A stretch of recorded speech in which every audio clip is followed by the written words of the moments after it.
السلام عليكم. بهذا الفيديو راح أجاوب على أسئلتكم اللي سألتوني إياها بالإنستغرام واليوتيوب. أتمنى تشوفون الفيديو للنهاية ولايك وسبسكرايب. ويلا نبلش بأول سؤال من مصطفى ماجد 3. هلوات أخوي الغالي، سؤالي هو إيش وقت اكتشفت موهبة الرسم عندك وشنو طموحك بالحياة؟ أهلا وسهلا أخوي. اكتشفت موهبة الرسم من وأنا صغير، كنت أرسم رسومات كرتونية وبعدين اتطورت طموحي بالحياة أصير رسام محترف. السؤال الثاني من زينب 96. من أكثر شخص قريب عليك؟ أهلي وصديقي. السؤال الثالث من سمرة سوس.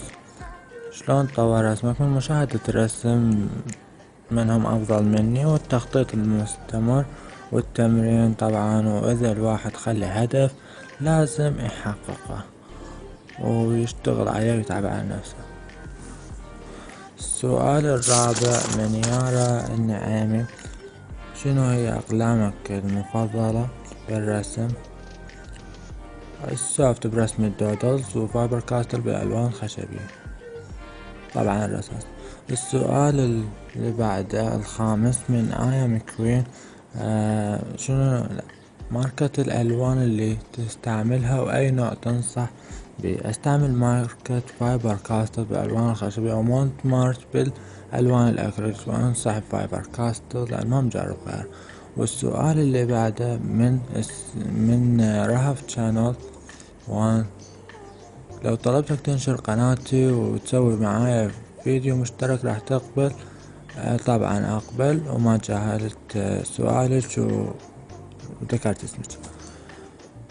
حسين الحنين يقول أحمد أنت فين ساكن في العراق وأي محافظة تحديد المنطقة؟ حبيبي أنا من العراق، من البصرة، من منطقة قرمة علي، ونورتني. السؤال اللي بعده من صباح جي جليل.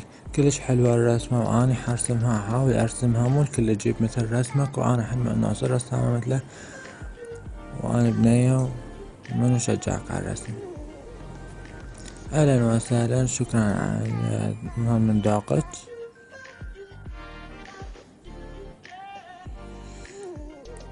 ايش قد طولك؟ 185 سنتيمتر. شكرا إلك.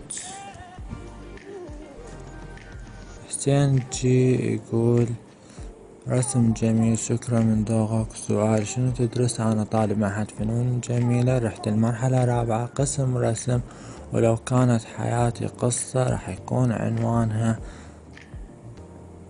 الفن. وأتمنى منكم تشتركون بقناتي وتعطوني لايك وتتابعوني على حساباتي بالانستغرام والسناب. شكرا لكم على المشاهدة.